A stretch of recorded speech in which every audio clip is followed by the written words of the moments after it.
మీరు కాన్సన్ట్రేట్ చేసిండ్రు మన జర్నలిస్టులో లేకపోతే అక్కడ ఉన్న లోకల్ పీపుల్తో సేకరించిన సమాచారానికి సంబంధించిన అంశం ప్రసారం అవుతుంది, సంతోషం.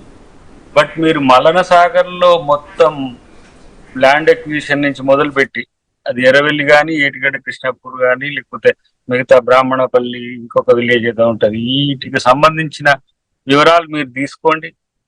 11,000కే ఎకరం తీసుకున్నారు బ్రాహ్మణపల్లి నాకు తెలిసి. ఎందుకంటే అప్పుడు మూమెంట్ మేము సీరియస్ గా చేసినాము. ఆ రోజు ఉన్న నాయకులందరూ విపక్ష నాయకులుగా ఆ రోజు అందరు కూడా దాంట్లో పాల్గొన్నారు. అరెస్ట్ చేసిండు, ఒక రోజు బంద్ ఇచ్చినాం, గజ్వేల్ బంద్ ఇస్తే ఆ రోజు ఏం చేసిండంటే వేరే కాన్స్టిట్యున్సీలు వేరే జిల్లాలో వచ్చి మన జిల్లా మీద కుట్ర చేస్తున్నారని చెప్పేసి మా మీద దాడికి చేసిన పరిస్థితి. ఆ రోజు రేవంత్ రెడ్డి గారు కూడా ఉన్నారు. రేవంత్ రెడ్డి గారు అప్పుడు వర్కింగ్ ప్రెసిడెంట్ గా ఉండే, అఫ్ కోర్స్ టీడీపీలో ఉన్నాడు అనుకోండి. అయితే ఇట్లా మన కమ్యూనిస్టులు తర్వాత ఇతర పార్టీలు అందరు పోతే మా మీద దాడికి పొరిగొల్పిండ్రు. ఇక్కడ జరుగుతున్నది ఏంటంటే కాస్ట్ ఎస్కలేషన్ అనేది ఒక మార్కెట్ వాల్యూకు సరితూగేటట్టుగా ఒక ప్రయత్నం చేసిండ్రు వాళ్ళు. ఏంది, ఒక నూతన పెరిగిన ధరలకు మేము భూములు తీసుకుంటున్నామని 11,000, 18,000, 23,000, 40,000, లాస్ట్కి 1,00,000 కొన్ని ప్రాంతాల్లో ఇచ్చిండ్రు. మీరు చూస్తే ఇదంతా కూడా ల్యాండ్ పూలింగ్ పేరు మీద అనవసరంగా 50 టీఎంసీలకు కట్టిండ్రు. 50 టీఎంసీలు. ఇప్పుడు దాంట్లో మీకు 10 టీఎంసీలు కూడా వాడుకోవడానికి అవకాశం లేదు. అది మొత్తం భూమిని సేకరించి కట్టిన ప్రాజెక్టు మలన సాగర్ కూడా. రంగనాయకం అట్లనే, కొండపోచం మీరు పోండి, కొండపోచంలో 2-3 విలేజ్లు పోయినాయి. వాళ్ళు వచ్చేసి మనకు ఏంది ప్రజ్ఞాపూర్ పక్కన కొన్ని ఇళ్ళు కట్టించారు. మీరు చూడండి, ఎవరైతే భూములు ఇవ్వకుండా ఉంటారో వాళ్ళ మీద క్రిమినల్ కేసెస్ పెట్టి అదే చెరువుల కట్టిన ఇండ్లల్లో ఇచ్చిండ్రు. మీరు ఒక్కసారి సర్వే చేస్తే మీకు పోతే తెలుస్తుంది. వాళ్ళకు కోర్టు కేసు నెంబర్ వేసి చిన్న ఒక రూమ్లు ఇచ్చిండ్రు. భూములు ఇవ్వని వాళ్ళు, పోరాడిన వాళ్ళు, ఎవరైతే రైతుల పక్షాన పోరాడినరో లేకపోతే మాలాంటి వాళ్ళకి సహకరించిండ్రో సమాచారం ఇచ్చిండ్రో ఖైదీ నెంబర్ను గాక వేసి మెడల కలిగించినట్టు చెరువులో అంటే మనకు వర్షాకాలం వస్తే వాళ్ళ ఇంటి చెరువులోనే ఉంటాయి. అంటే ఆయన ఎవరు, వెంకట్రామరెడ్డి గారు ఇప్పుడు ఎమ్మెల్సీగా ఉన్నాడు, ఆ రోజు కలెక్టర్. ఆయన వాళ్ళని బెదిరించేది. నేను చాలా సార్లు దబాయించిన, తిట్టిన కూడా కొన్నిసార్లు అయితే.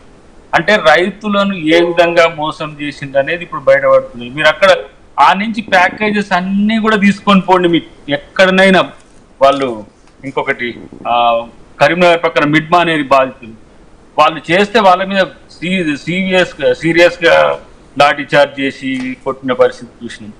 అన్నిటికంటే ముఖ్యంగా ఏంటంటే ల్యాండ్ దందా జరిగింది. దీంతో ల్యాండ్ పూలింగ్ పేరు మీద 1,000 ఎకరాలు, నేను అనుకుంటా ప్రాజెక్టుల పేరు మీద మీరు టోటల్ గా సేకరించిన భూములు 20,000 ఎకరాల పై చిలుకుంటాయి. అది పాలమూరు రంగారెడ్డి అయినా లేదంటే ఇదేంది మన దీని పేరు కాళేశ్వరంకైనా, వీటికి అప్పుడు మనం ఇంత సేకరించలే. ఇది ప్రాణహిత చేవెళ్లకు 10 టీఎంసీలు కూడా మాక్సిమం గా లేవు. ఎవ్రీ ప్యాకేజ్ 2 టీఎంసీ నుంచి 3 టీఎంసీ ఉండేది. ఎందుకంటే ఎత్తిపోయడానికి బోర్లు కాక మనం నీళ్లు పూర్తిగా భూసేకరణలోనే లొసుగులు ఉన్నాయంటే ఎక్కడ కాన్స్పిరసీ కనపడుతుంది. 20,000 ఎకరాల పైచి మీరు తీస్తే మీరు ఎన్ రూట్ లో మీరు మల్లంపల్లికి పోండి, అటు పైన పోతే తపాసుపల్లికి పోండి, ఇట్లా కొన్ని ప్రాజెక్టులు ఉన్నాయి. కానీ కాంగ్రెస్ సేకరించిన భూములకు చూడండి. ఇప్పుడు ఉత్తమ్ కుమార్ రెడ్డి గారు పులిచింతల ప్రాజెక్టుకు సంబంధించి వారి నియోజకవర్గంలో జరిగింది. అక్కడ పులిచింతల్లో ల్యాండ్ ఎక్విజిషన్ చేసిన వాళ్ళకి ఏం చేసినామో పోయి మీరు అక్కడ అడగండి. వాళ్లకు 3 ఇంతలు చట్టంలోనే ఉంది. ల్యాండ్ ఎక్విజిషన్ యాక్ట్ చట్టంలోనే అసలు పంట పొలాలను సేకరించొద్దు, సేకరించినా కూడా వాటికి సంబంధించి 3 రెట్లు అధికంగా చెల్లించి వీలైతే ఆయా ప్రాంతాల్లో ఉండే ఆ ప్రాజెక్ట్ కింద సాగుకుండే భూమిలో కొంత భూమిని కేటాయించాలి అనేది చట్టంలో చేసినాం. అది కాంగ్రెస్ గవర్నమెంట్ చేసిన దానికి వీళ్ళు 2017 చట్టం తెచ్చింది. ఎందుకు వాటిని సబ్స్టిట్యూట్ లా ఎప్పుడు కూడా సూపర్ సిట్ చేయొద్దు. ఏది కాన్స్టిట్యూషన్ డెరివేటివ్ చట్టాలను అంటే కేంద్రం చేసిన చట్టాన్ని వాటిని తొందరగా దొక్కి 2017 చేస్తే 2015 కూడా హైకోర్టు కొట్టేసింది. ఇంకేదో 123 జీవో సంథింగ్ ఒక జీవో తీసుకొచ్చింది. ఏది తెలంగాణ కొత్తగా ఏర్పడ్డది, ప్రాజెక్టు కట్టుకోవాలి కాబట్టి విస్తృత ప్రజా ప్రయోజనాల దృష్ట్యా మేము ఈ జీవో తీసుకొస్తున్నాం చేస్తే దాన్ని కొట్టేసింది. చివరికి ఇప్పుడు వాళ్ళు కట్టిన ప్రాజెక్టులు వెలవెలబోతున్న క్రమం, వాళ్ళు సేకరించిన భూములకు నష్టపోయిన రైతులు ఈరోజు తిరగబడుతున్న వైన ఇవి 2 ఉన్నాయి. అసలు మీకు తెలుసా, ఎక్కడైనా అసైన్మెంట్ భూములు ఉంటే ఎక్కడైనా నీకు ఆ మండల పేరు చిన్న కోడూరు మండలం నేను పోయినా ఒకసారి, అక్కడ ఉండే ఎరకళ్ళు, బీసీలు, మాదిగలు అందరూ వచ్చి వాళ్ళ ప్రాజెక్ట్ భూమి ఉన్న దాని నుంచే కాలువ పోతుంది, వాళ్ళ భూమి ఉన్న దాని నుంచే.